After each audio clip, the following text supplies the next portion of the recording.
الرجيم بسم الله الرحمن الرحيم كنتم خير أمة أخرجت للناس تأمرون بالمعروف وتنهون عن المنكر وقال النبي صلى الله عليه وسلم خيركم من تعلم القرآن وعلمه صدق الله مولانا العظيم وصدق رسوله النبي الكريم. يقولون أول ريحان ثابت ریحان صاحب ته د عمر پلا کاکړې ته خپل طرفه د قاري صاحب د طرفه ټولو ملګرو د طرفه مبارکباد وایي. بنیادي خبره دا ده چې انسان الله مکرم محترم پیدا کړی دی. ولقد کرمنا بني آدم. انسان اشرف المخلوقات او په اشرف المخلوقات کې بهتر هغه دی چې چاته الله ایمان نصیب کړي او چاته چې الله ایمان نعمت ورکړي چې دا د ټولو نعمتونو نه لوی نعمت دی. د الله تعالی په ټولو نعمتونو نه لوی نعمت هغه د ایمان نعمت دی. ولله یمن علیکم ان هداکم للایمان. چې ایمان راوړی دی دغه مؤمنین مسلمین چې څونه امتونه دي د آدم علیه السلام نه واله د رسول الله صلی الله علیه وسلم پورې دا ټول امتونه چې په اسلام په ایمان منور معطر دي په دې ټولو امتونو کې بهتر امت چې دی هغه امت محمد عربي صلی الله علیه وسلم.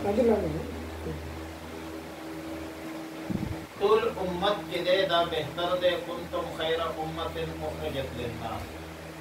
وجه دا ده چې یأمرون بالمعروف وتنهون عن المنکر. دوی به امر بالمعروف او نهی عن المنکر کوي. د دوی تشکیل شوی دی اخرجت للناس. یا په ټول امت کې د ټولو نه بهتر او غوره خلک چې دی هغه خیر القرون هغه د رسول الله مبارک وسلم صحابه دي او د صحابو ملګري تابعین دي او د تابعینو ملګري تبع تابعین. دغې زمانې ته ویلی شي خیر القرون. نو د ټول امت بهتر دی. په ټول امت کې بیا خیر القرون لفظ استعمال شوی دی چې دغه د اسلام ابتدائی مسلمانان چې کم دي دغه بهتر دي. بیا د هغې نه وروسته د شر زمانه شروع کېږي، د فساد او د فتنې زمانه شروع کېږي.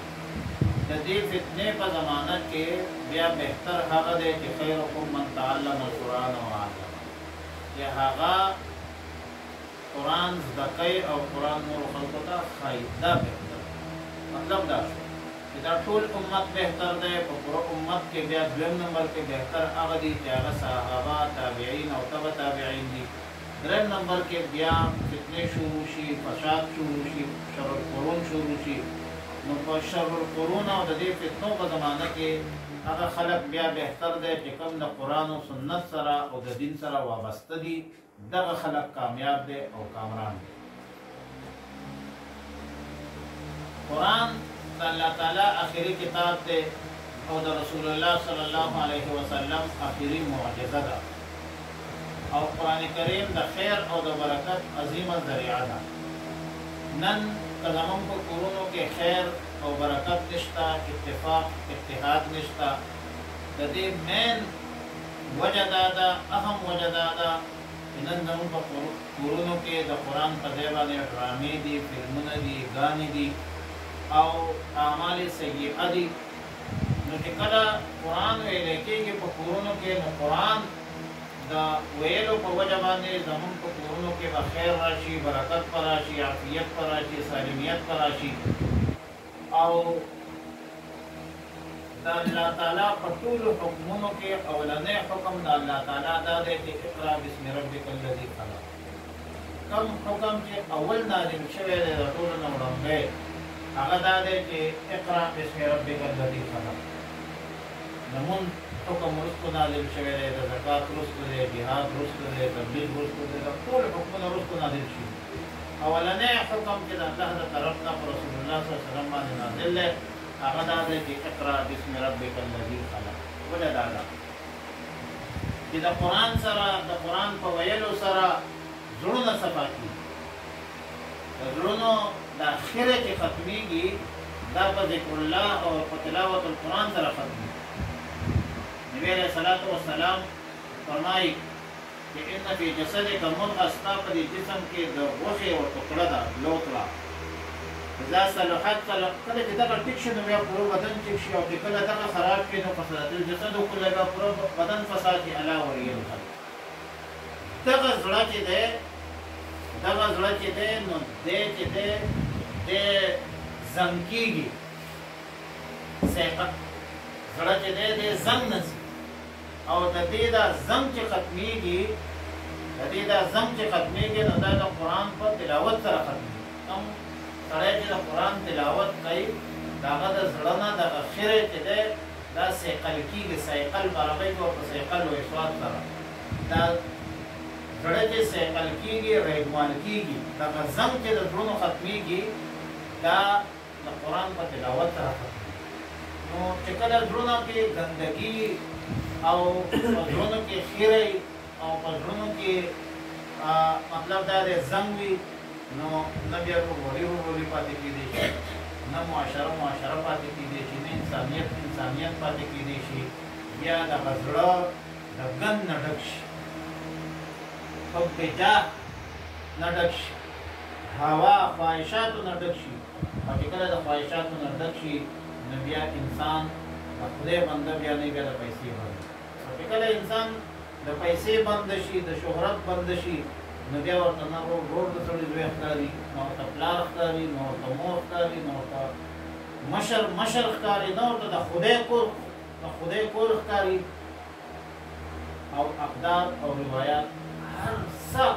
دغه شانتې دفن کې خو انتهایی ذلت دغه چې الله تعالی د دنیا او د آخرت کامیابي په خپل دین کې خو دې په وشتنې کې نه درکړي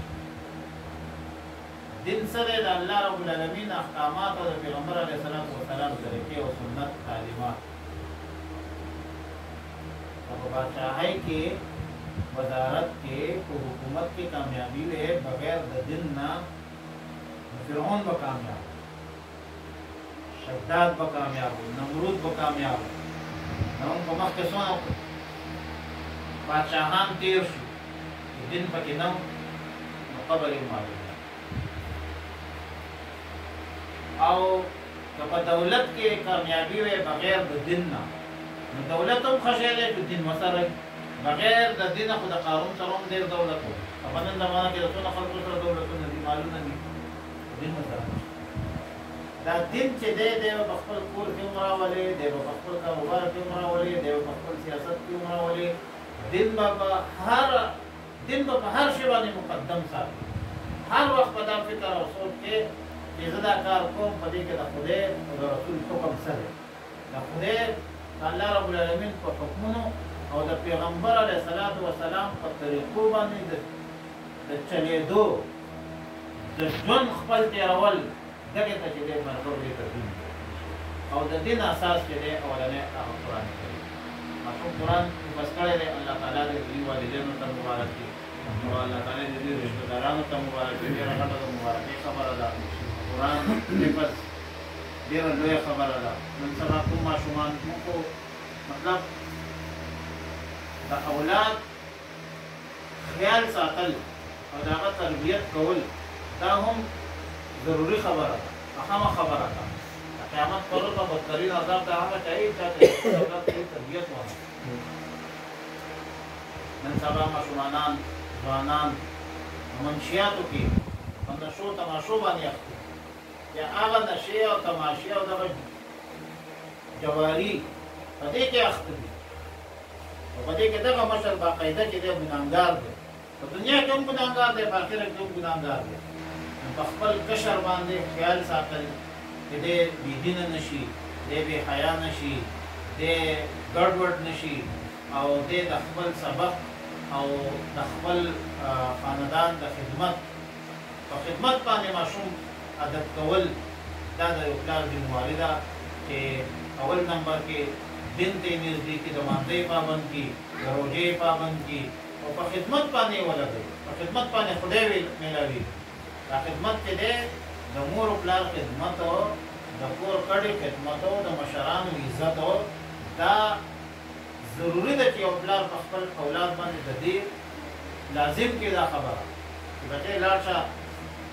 دا کار وکړه دا کار وکړه دا کار وکړه تر عزت کوا د مشر عزت کوا نو عزت او خدمت دا به ورته پلار ښيي دا ستا مشر دی د ده به عزت کوي دا ستا جومات دی دا ستا حجره ده دا ستا ترور ده دا ستا نیا ده دا ستا مطلب دا دی کشر دی دا دی مشر دی په دې به خیال کې خدمت پی کې دا به ورته څوک کوي دا به ورته پلار ښيي پلار او په پلار ورته نه ښيي دغه پلار ایماندار پلار به ورته ښيي چې د مانځه ټایم دی پلار به ورته ښيي چې د سبق ټایم دی پلار به یې په دغه نیغه لار راولي او پلار به په خپله هم ځان پابند کوي چې په خپله داسې نشې تماشې ونه کړي په خپله د مانځه پابندي وکړي په خپله د مشرانو قدر عزت وکړي زما عزیزانو دې ته وایي تربیت په دې باندې به نظر ساتو الله رب العالمین موږ ته د نیک اعمالو توفیق راکړي